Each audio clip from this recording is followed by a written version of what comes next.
Hello guys, welcome to our page Priyanka Piku blogs. Priyanka Piku ব্লগসে তোমাদের অনেক স্বাগত। তোমরা সবাই কেমন আছো? আমি খুব ভালো আছি। তো চলে আসছি নতুন একটা ব্লগ নিয়ে। আর আজকেও ঘুম থেকে উঠে ফ্রেশ ট্রেশ হয়ে পড়তে যাবো বলে রেডি হয়ে গেছি। আর তারপরে সারাদিন কী করি না করি সব কিছু তোমাদের সঙ্গে শেয়ার করবো। তো চলো দেখতে থাকো পুরো ব্লগটা। দেখো আমি সকালে রান্না করতে চলে এসেছি, পেঁয়াজ ভাজতে বসিয়ে দিয়েছি। ভেন্ডি ভাজবো বলে এই যে ভেন্ডি কাটা হয়ে গেছে। তো এখন বানাবো রুটি আর ভেন্ডি ভাজা। তো পেঁয়াজটা তো ভাজা ভাজা হয়েছে আর দিয়েছিলাম টমেটো। তো এটা এখন নুন হলুদ দিয়ে দিয়েছি। তো এটাকে নাড়িয়ে দিচ্ছি। টমেটোটা একটু গলে এলে পরে ভেন্ডিগুলো দিয়ে দেবো। টমেটোটা হলে গেছে, এবার আমি ভেন্ডিগুলো দিয়ে দেবো।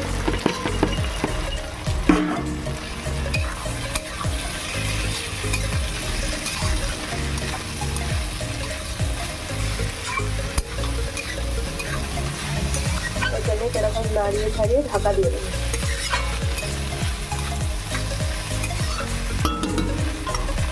এটা একবার ঢাকনা খুললে মাথাটা হয়েছে। আর এদিকে আমি রুটি করতে ঝাঁপিয়ে দিয়েছি। এটা আবার ঢাকা দিয়ে দেবো। এদিকে আমি রুটি করতে চলে এসেছি, রুটি করছি। তো চলো আমি খাবারটা বানিয়ে নিই, তারপর খেতে বসে তোমাদের সাথে দেখা হচ্ছে। আমি আগে থেকে রুটি দিয়ে খাওয়ার জন্য আলুর তরকারি করে রেখেছি। আমার এদিকে ভেন্ডি ভাজা হয়ে গেছে, আর এই যে রুটিও হয়ে গেছে। তো চলো খাওয়া দাওয়া করে নিই। এদিকে দেখো আমি কিন্তু রসমালাই নিয়ে বসে পড়েছি। একটা রসমালাই খাবার। এই যে একটা লস্যিটা নিয়েছি। গাইস, মামি ছোট্ট একটা ঘটে খুচরো পয়সা জমি এতগুলো বানিয়েছে। দেখো এতগুলো বানিয়ে ফেলেছে, এখন গুনতে বসেছে। দেখো সব কয়েন, আর এই যে 100 টাকার নোট, 50 টাকার নোট, আর হচ্ছে গিয়ে এদিকে 20 টাকার নোট, আর মাম্মির হাতে আছে 10 টাকার নোট। 100-200, আর ওখানে একটাই 500 টাকার নোট ছিল। সব মিলিয়ে 3টে 500 টাকার নোট ছিল, 100 টাকা নিচে আছে। সব মিলিয়ে তোমার হচ্ছে কি 8,864 টাকা হয়েছে। এদিকে দেখো আমার একটা চিপস খেতে ইচ্ছা করছিল, তাই আমি একটুখানি চিপস ভেজে নিচ্ছি। আর এগুলো কিন্তু বাড়িতে বানানো চিপস, যেগুলো কদিন আগে মানে গরম করার একটু আগে এগুলো বানিয়ে রাখা হয়েছিল। আর দেখো আমার চিপস ভাজা কিন্তু এখন কমপ্লিট। রাতে একটু পরোটা বানাবো বলে ময়দা মাখিয়েছি, যেহেতু ভাত কম আছে আজকে। দেখো পরোটাটা করতে আমার কিন্তু এই ব্যাটারটা লাগবে, তাই ওকে বোনকে গুলাতে দিয়ে দিয়েছি। ও এখন গুলাচ্ছে। এটা হচ্ছে এদিকে দেখো আমি লেচি কেটে নিচ্ছি। আজকে পরোটার জন্য একটু মোটা মোটা করে এই লেচিটা লাগবে। তো দেখো আমার ওই ডোটা দিয়ে এতগুলো লেচি হয়েছে। তো আমি এবার বেলে নেবো গোল করে। এটা পুরোটা লেচিগুলো গোল করে পাকিয়ে নিয়েছি। আর এদিকে তাওয়াটাও চাপিয়ে দিয়েছি গরম হওয়ার জন্য। তো গরম হয়ে গেলে পরোটাগুলো বেলবো আর ভাজবো। আর এই ব্যাটারটা আমি তৈরি করেছি ময়দা আর তেল দিয়ে। তো এটা কিন্তু দিলে পরে খুব ভালো এক ধরনের পরোটা হবে। বানানোর পরই তোমরা বুঝতে পারবে। তো চলো বানিয়ে নিই, তারপর দেখাচ্ছি। দেখো আমি ময়দা দিয়ে পরোটাগুলো বেলে নিচ্ছি, তোমরা চাইলে তেল দিয়েও বেলতে পারো। এবার দেখো আমি খুব বেশি বড় করে কিন্তু বেলিনি। এবার এর মধ্যে এই মিশ্রণটাকে দিয়ে দেবো, দিয়ে পুরো পরোটাটাতে লাগিয়ে দেবো।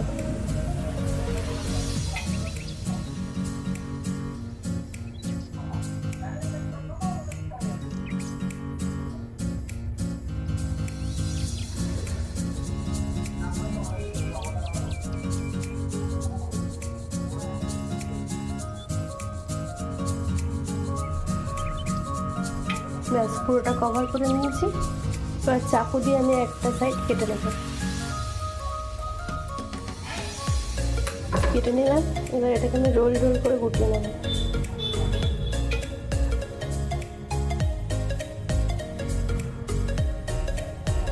এবার এটাকে আমি কভার করে নেব। এক হাত দিয়ে অসুবিধা হচ্ছে, আমি করে নিই, দিয়ে দেখাচ্ছি। পুরোটা কভার করে নিয়েছি। এবার এখানে ময়দা দিয়ে এটাকে বেলা নেব।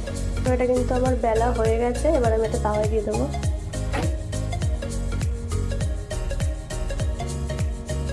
এপিট ওপিট কিছুক্ষণ সেঁকে নেওয়ার পরে তেল দেবো।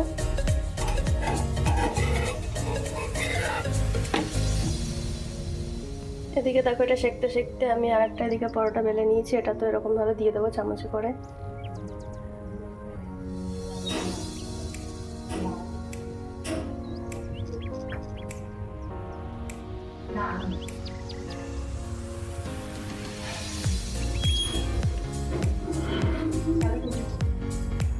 তো দেখো এদিকে প্রায় এটা সেটা হয়ে এসছে। এবার আমি এটাতে দেবো তেল।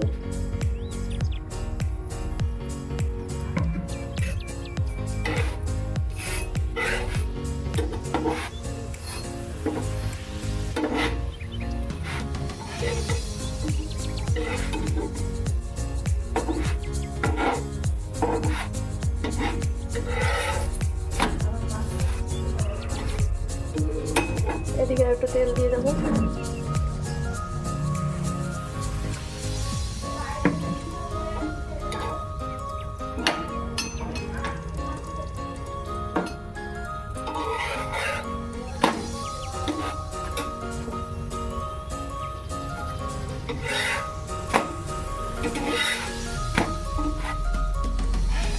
এটা হতে হতে এদিকে আমি কেটে এটাকে গুটিয়ে নেবো। কেটে নিয়েছি, এবার এটাকে গুটিয়ে নেবো।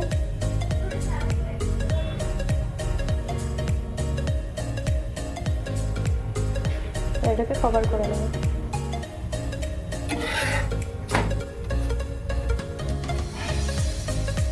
দেখো একটা পরোটা কিন্তু আমার ভাজা হয়ে গেল। এভাবে আমি সবগুলো ভেজে নেবো।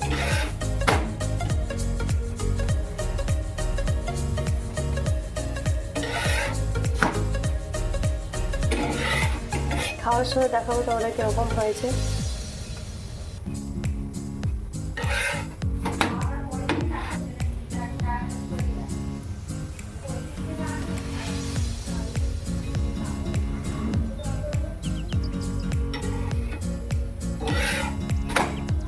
দেখো লাল লাল করে এপিট ওপিট ভেজে নিয়েছি, এবার তুলে নেবো। চলো আর একটা দিয়ে দিই এবার। এদিকে দেখো একটা যেহেতু আমি গোল ভেজেছিলাম, আমার পরোটা হিসেবে ঠিক ভালো লাগছিল না, এটাকে আমি আবার টিপনা বেলে নিয়েছি। এটাকে আবার সেঁকে নেবো। এদিকে দেখো এই পরোটাও আমার কিন্তু সেঁকা হয়ে গেছে প্রায়। আর দেখেছো কত সুন্দর ফুলেছে এটা।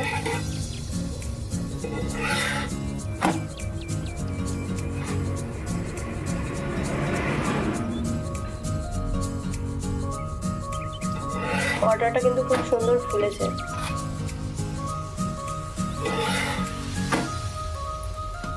এপিট এপিট করে লাল লাল করে ভেজে নিলাম।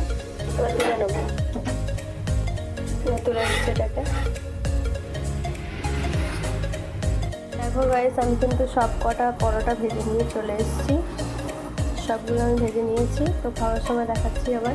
এদিকে দেখো গাইস পরোটা বানাতে গিয়ে তো আমি একেবারে স্নান করে গেছি বলতে গেলে।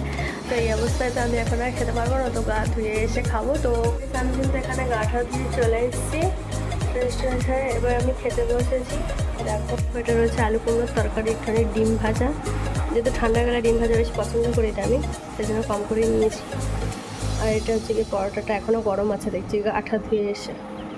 দেখো পরোটার লেয়ারগুলো ছেড়েছে দেখো, এই একটা, এই একটা, এই একটা। দেখো পুরো ভিতর অবধি কিন্তু ছেড়ে গেছে। দেখো লেয়ার হয়ে গেছে। এক হাতে করে তো ওই জন্য দেখাতে একটু অসুবিধা হচ্ছে। তবে একটু ম্যানেজ করে নিও। তো তোমরা একবার বাড়িতে ট্রাই করে দেখো, দেখবে ভালো লাগবে। আরেকবার ছিঁড়ে দেখাচ্ছি না হয়। দেখো কতটা সফট হয়েছে, টানছি আর কতটা করে ছিঁড়েছে। দেখো লেয়ারটা দেখো, কতগুলো লেয়ার হয়েছে। দেখো এবার বুঝতে পারবে ভালো। দেখো লেয়ারটা কত সুন্দর হয়েছে। তো চলো আমি খাওয়া দাওয়া করি, তোমরা চ্যানেলটাকে সাবস্ক্রাইব করো। তো আজকের মতন টাটা। আর ভিডিওটা ভালো লাগলে লাইক কমেন্ট শেয়ার করে দিও।